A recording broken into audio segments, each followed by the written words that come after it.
Welcome back, everyone. I want to do a video today showing you how I paint a turkey head. This is a freeze-dry head from Brett DeFreitas at Boondocks Taxidermy. What I've done to prepare it here is just taking a little torch lighter, and I don't know if this will zoom in good enough you can see, but I burn off all the little feathers. And the reason I do that is because I don't want to have to clean them. I did leave the ones on the ear, but for the most part they're too hard to clean and they look bad when they're painted. So I just burn them off on a commercial bird like this, and then I scrub the head down with a little brass wire brush, and after that I kind of blow it off with some air, and then I put 2 coats of Krylon Matte sealer. Okay. The next step I'm going to do is go ahead and put some dark color on here. I use a Payne's gray. Usually mix in a couple drops of white and a few drops of brown, and I'm going to spray this whole head with it. And then what I'll do is come back and steel wool it off. So what I'm going to do is I'll go ahead and do that, and then I'll do the steel wool and let you see what it looks like. So basically, like I said, you're going to just paint this whole head with that sort of Payne's gray, bluish black color. Alright, I'll be back. Okay, so what I've done is, like I said, sprayed the head with Payne's gray and a little white and brown mixed together. And let it dry, sprayed the whole head, and then went back with some steel wool and just left the dark coloration down in the crevices. Okay, you can see that. If you paint like I do with water-based paint, you can also use a paper towel with a little regular Windex, not the multi-surface, but regular Windex, and wipe over it, and that'll take the paint off and leave it down in the crevices. So that's 2 options. And at this point now, what I'm going to do is go ahead, and if there's shot holes on the head, I'm going to repair them. I use epoxy clay. You could do it before doing all this step if you want, and let the epoxy dry or whatever. It's up to you. I mean, I'll just go ahead and paint right over that damp epoxy clay, and it'll be fine as long as I don't disturb it.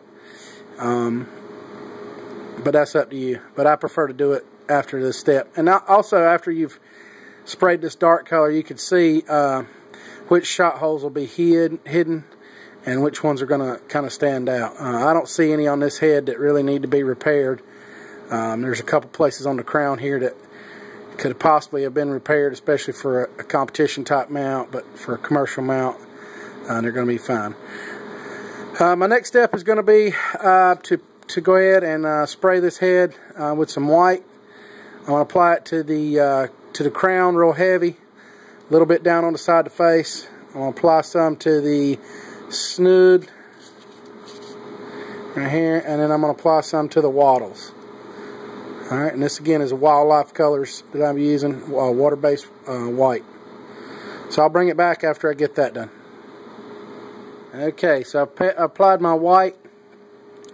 You can see I did it real heavy up on top of the crown and kind of faded it onto the side of the face and down the snoot a little bit, and put it kind of heavy on the wattles and kind of faded it up. There's no right and wrong way, just follow your reference, but you'll see where I'm going with all this in a minute. The white on the wattles will just serve to brighten up the red we're getting ready to apply. After I applied this white, I let it dry and then put a couple coats of Krylon Matte finish on it, and you'll see again in a few minutes as we move further along why that's important to seal that color down. What I'm going to do at this point is I'm going to apply some red, and you can use different kinds of red. I like to use a couple different shades. I use Blood Red from Wildlife Colors and Napthol Red Light.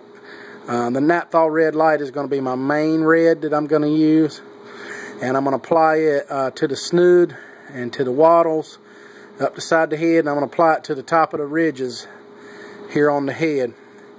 And I'm going to apply some down in the crevice there on the crown. Okay, and you'll see what I'm talking about here when I come back. I'll show you what I've done. You don't want to apply red to every single ridge here on the top of the head. It'll make it look kind of fake, but once we get her done, you'll see where we're going.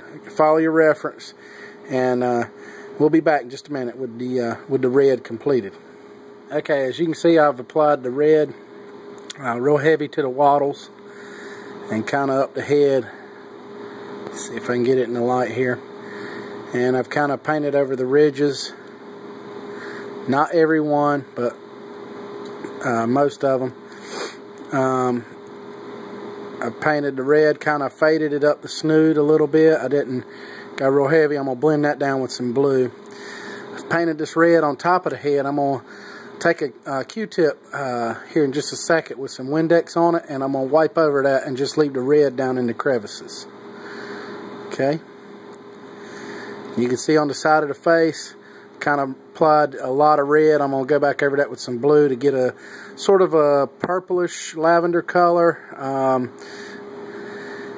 You'll see that in your reference if you look. Some of them will be blue, some of them will have a little purple to them. It just depends on, again, what you want for your turkey head. But that's what I've got so far. So again, I'm going to clean this red up here. And then I'm going to spray the head down with a couple coats of Krylon Matte to seal the red down.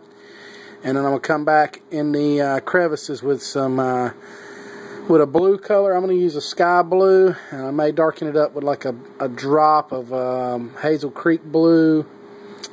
May put a couple drops of white in it, maybe a drop of brown. You can play around. I do it a little different every time, so my turkey heads don't look all the same.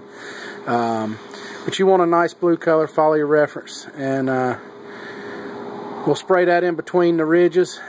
Okay.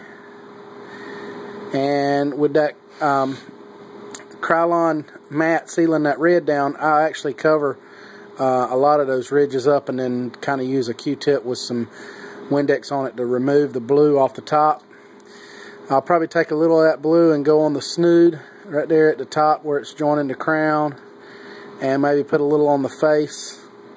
Not too heavy, because I'm going to come back with a darker blue on the face, and here where the snood joins the crown. Alright, so I'll go ahead and get that next couple steps done, and we'll be back. Okay, everyone, I've sprayed the blue down in the crevices, and I pretty much just went over that whole thing. And I've started taking a little paintbrush with some Windex on it, and started removing some of the blue off the top of the red. So you can see I haven't done all of what I'm probably going to do. But I wanted to go ahead and show you where I was seeing. I haven't really done much at all on this side. But what I'll do is go ahead and get this red cleaned up a little bit, and when I've got it about like I want it, I will go ahead and spray some more Krylon to lock that down. I sprayed a little blue, a little of that powder blue on the snood there. You can see where I'm starting to blend that in, and I sprayed a little on the side of the face also. Okay, so I'll go ahead and finish cleaning those up, and then I'm going to spray Hazel Creek Blue on the side of the face here, kind of light, and I'll come back after I've got all that done. Okay, so I've sprayed the Hazel Creek Blue on the side of the head, there on the face, if you can see, and I've kind of touched the top of the snood there a little bit, and I've cleaned up some of these ridges. Now what I'm going to do is I'm going to go ahead and I'm going to take some red, that same Napthol light red, and I'm going to spray a little bit of red to blend into that blue on the face, give me a little bit of better purple color. I'm going to touch up some of this snood here, And I'm going to come in and touch up some of these ridges on the top and side of the head. After that, what I'll do is get my white, and number one, I'll retouch my crown, and then I'll kind of mist it over some of this red and blue to tone it down just a little bit if I need to. And then I'll go ahead and come back and show you where we're at, and then we'll be almost done. Okay guys, we're pretty much done with this head. We got to do a little bit of cleanup and get it ready for final matte finish coat. But as you can see, I've sprayed the blue on the side of the cheeks. There's a little red blended in with that. Once I hit that with the Krylon Matte, it'll blend that in pretty good. I painted the eye rings red. Got my red detail in the crown, in the little ridges in the crown. The ridges on the side of the head look good. So what we're going to do to get finished up is I'm going to clean the eyes. I'm going to go ahead and give it a final matte coat on everything. I'll go ahead and clean the eyes and clean the bill off, and clean the little hairs by the ear. And what I'll have to do once I get the eyes cleaned up to finish this up is take a little bit of brown paint and hit right around the nostril, and kind of fade it down on the beak a little bit. You can tell I'm used to working with ducks, calling it a bill. But then we'll pretty much be done. This head will be completely painted. You can, like I said, you can do them a little different. You can't see the red as good on this side. You could do them a little different each time. Just try to, like I said, to match reference. Try to blend the colors well, make it look realistic, and you'll have a nice turkey head. So what I'll do is I'll go ahead and get everything finished up. I'll show you the final product and say goodbye. Okay guys, I've got the head finished up. As you can see, I cleaned the beak off, and did a little touch up. I didn't really like the way the cheeks look, so I darkened them up a little bit. Clean the eyes. That's pretty much it. That's how I paint a turkey head. The brown I use there on the corner of the beak is Wildlife Colors Burnt Umber. Just sprayed a little bit on the corner of the beak. Yeah. So if you got any questions, post them in the comments below, and thanks for watching.